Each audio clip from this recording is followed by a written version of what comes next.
So hey hip hop lovers, welcome back to my channel flow report. तो बात कर लेते हैं लेगेसी के एपिसोड 5 के बारे में। तो लेगेसी के एपिसोड 5 में 3 आर्टिस्टों ने अपनी ऑडिशन वाली परफॉर्मेंस दी थी, जिनके नाम है रॉस, फ्रीकिन बॉय और रेफरमान। तो इनमें से जो फ्रीकिन बॉय है उनका लेगेसी के साथ एक लफड़ा हो गया था, तो उसी से रिलेटेड उन्होंने इंस्टा स्टोरी पे कुछ ये शेयर किया है। जस्ट अभी अपना एपिसोड देखा है हमने। वाओ, क्या प्रॉमिस निभाया गया है। देखो, मैं इंटरनल कोई भी बात नहीं करूंगा वरना फिर लीगल नोटिस आ जाते हैं। ओह शिट, सच बोल दिया। तो देखो, मैं जस्ट इतनी सी चीज़ पूछना चाहूँगा कि अगर बाकियों के ऑटो ट्यून पे कीज सभी की सेट है, चलो ठीक है, मेरी परफॉर्मेंस बेकार थी, चलो छोड़ो, जो भी है, मेरे को गलत ही दिखाना था, इन्होंने मुझे पता है, वो चीज़ छोड़ो। भाई जो बेस्ट पार्ट था, लाइक मेलोडी को छोड़ के आप परफॉर्म्ड 2 एक्स्ट्रा वर्सेस, ठीक है, उसमें से आपने सिर्फ एक ही दिखाया है। टीम लेगेसी आपने सिर्फ एक ही दिखाया है। मैं पूछना चाहूँगा क्यों? आपने मेरे को प्रॉमिस करा था कि आप मेरी फुल परफॉर्मेंस दिखाओगे ना, तो ये तो कोई इंटरनल चीज़ नहीं है। देखो, अगर आप इस पर भी लीगल नोटिस भेजना चाहो तो आप भेज सकते हो, सिंपल सी चीज़ है। बट ये तो मेरा पूछना बनता है ना कि आपने क्यों नहीं दिखाई वो चीज़। तो एपिसोड 5 में तीनों ही आर्टिस्टों को स्टैंड बाय पे रखा गया था, जिन्हें मिला के एपिसोड 1 से लेकर एपिसोड 5 तक 8 ऐसे आर्टिस्ट थे जिन्हें स्टैंड बाय पे रखा गया था। और स्टैंड बाय पे जो 8 आर्टिस्ट थे वो थे मैनिस्टन, सानिया एमक्यू, वेनिथर,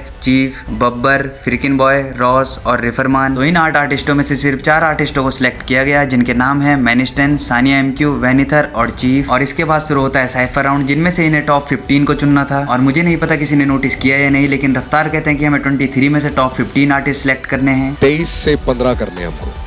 लेकिन साइफर राउंड में सिर्फ 22 आर्टिस्टों की परफॉर्मेंस हुई। साइफर राउंड में आर्टिस्टों को 5 टीमों में डिवाइड किया गया था। तो पहली टीम में 4 आर्टिस्ट थे, सेकंड टीम में भी 4 आर्टिस्ट थे, और थर्ड टीम में 5 आर्टिस्ट थे, और फोर्थ टीम में 4 आर्टिस्ट थे, और फिफ्थ टीम में 5 आर्टिस्ट थे। तो टोटल 22 आर्टिस्टों ने साइफर राउंड में परफॉर्म किया, पर रफ्तार ने 23 क्यों बोला, ये मिस्टेक थी या कुछ और? आपको क्या लगता है कमेंट सेक्शन में जरूर बताना। पर फिर साइफर राउंड के बाद टॉप 15 की जगह 17 आर्टिस्टों को सिलेक्ट किया गया। तो जैसा कि मैंने आपको पहले ही बोला कि 22 आर्टिस्ट थे, क्योंकि उनमें से 17 आर्टिस्ट सिलेक्ट हुए और 5 आर्टिस्ट बाहर हुए। तो जो 5 आर्टिस्ट बाहर हुए उनके नाम है मार्स किंग, खुदराज, सानिया एमक्यू, साही योजी और रुद्राक्ष। तो अब बात कर लेते हैं उसके बारे में जिसके बारे में पूरी डीएचएच कम्युनिटी, रिएक्शन चैनल्स बात कर रहे हैं। उस आर्टिस्ट का नाम है खुशी, और आगे मैं जो भी कहने वाला हूँ, चाहे वो खुशी के बारे में हो, चाहे वो लेगेसी के बारे में हो, रफ्तार या कृष्णा, किसी के बारे में हो, वो मेरे अपने ओपिनियन है। तो ऑनेस्टली हम में से काफी सारे लोग खुशी को पहले से जानते हैं। तो जब मैंने उनका ऑडिशन वाला राउंड देखा तो मुझे ऐसा लगा कि उन्होंने कुछ डिफरेंट करने के चक्कर में उन्होंने वो वाला फ्लो और वाली स्कीम की, और ऑडिशन के बाद भी उन्हें काफी हेट मिला, क्योंकि उनका वो गाना एक ही फ्लो और एक ही राइम स्कीम में चल रहा था, जो लोगों को थोड़ा बोर लगता है। और पर्सनली मुझे भी वो गाना काफी बोर लगा, क्योंकि मैं उस गाने को दोबारा नहीं सुन सकता। और कृष्णा ने एक बात बिल्कुल सही कही थी कि लोगों की अटेंशन एक्सपेंस आजकल कम हो गई है। एक ही फ्लो और एक ही राइम स्कीम के साथ लोगों की अटेंशन ग्रैब करना बहुत ही मुश्किल है। और खुशी के गाने अगर मैंने पहले से नहीं सुने होते और मैं उन्हें पहले से नहीं जानता तो मैं भी शायद इस डिसीजन से ना खुश होता। तो अब बात कर लेते हैं साइफर राउंड के बारे में। तो जो आर्टिस्ट सिलेक्ट हुए हैं और जिन्होंने भी अपने ऑडिशन में फकअप किए थे, उनके पास अपने आप को प्रूव करने का ये सेकंड चांस था। जैसे वेनिथर, मैनिस्टन, गमक, इन्होंने अपने साइफर राउंड में एकदम किलर परफॉर्मेंस दी है। और खुशी ने अपने साइफर राउंड में फंबल किया, और नॉट जस्ट फंबल तो बहुत सारे आर्टिस्टों ने किए, लेकिन वो तो अपने गाने की लाइन ही भूल गई। और सानिया एमक्यू भी अपने गाने की लाइन भूल गई थी, प्रथमेश भूल गए थे। बट जब साइफर राउंड का रिजल्ट आया और उन्होंने 17 आर्टिस्ट को सिलेक्ट किया, तो मुझे नहीं पता उन्होंने प्रथमेश, खुशी और किरदार को क्यों सिलेक्ट किया। और जो सिलेक्ट नहीं हुए, खुदराज भाई, जिन्होंने ना फंबल मारा, ना कुछ, ना इतनी बड़ी गलतियां की, और उन्होंने अपने ऑडिशन राउंड में भी बहुत ही अच्छी परफॉर्मेंस दी थी, और साइफर राउंड में भी बहुत डिसेंट परफॉर्मेंस दी थी, और इतनी बड़ी मिस्टेक नहीं की थी अपनी परफॉर्मेंस में। ना उन्होंने फंबल मारा, ना वो लाइन भूले, हाँ ऑफ बीट कहीं पे थे, बट वो सिलेक्ट नहीं हुए। मुझे नहीं पता इसके पीछे क्या रीजन था, रफ्तार और कृष्णा भाई ने क्या सोच के ये डिसीजन लिए। और इसके बाद रफ्तार भाई ने एक इंस्टा स्टोरी भी डाली थी, जिसमें लिखा था नेवर जज someone's marathon after watching them run the first 100 metres. और जहां तक मुझे लग रहा है ये बात खुशी और प्रथमेश के फेवर में ही लिखी गई है, और बात सही भी है। लेकिन ये बात फिर सभी पे लागू होनी चाहिए। जो आर्टिस्ट बाहर हुए, आपने भी तो उनको उनकी 100 मीटर देख के ही बाहर किया। और अगर बात ऐसी है कि कौन आर्टिस्ट बाहर कितने गाने बना चुका है और कितने अच्छे गाने बना चुका है, तो फिर ऑडिशन में भी उनको सुनने की बिल्कुल जरूरत नहीं थी। उनको डायरेक्ट ही लेगेसी कप कार्ड पकड़ा दो और बोल दो कि आप भाई टॉप 15 में या फिर फिनाले में हो। और हाँ, एक बात मैं फिर से बता दूं, ये मेरे अपने पर्सनल ओपिनियन है एज अ डीएचएच लिसनर, मैं किसी को हेट नहीं दे रहा। आज के लिए बस इतना ही। वीडियो पसंद आई हो तो वीडियो को लाइक जरूर करना, और ऐसे ही हिप हॉप से रिलेटेड न्यूज और अपडेट के लिए सब्सक्राइब करें मेरे चैनल। तब तक के लिए till then be safe, bye bye.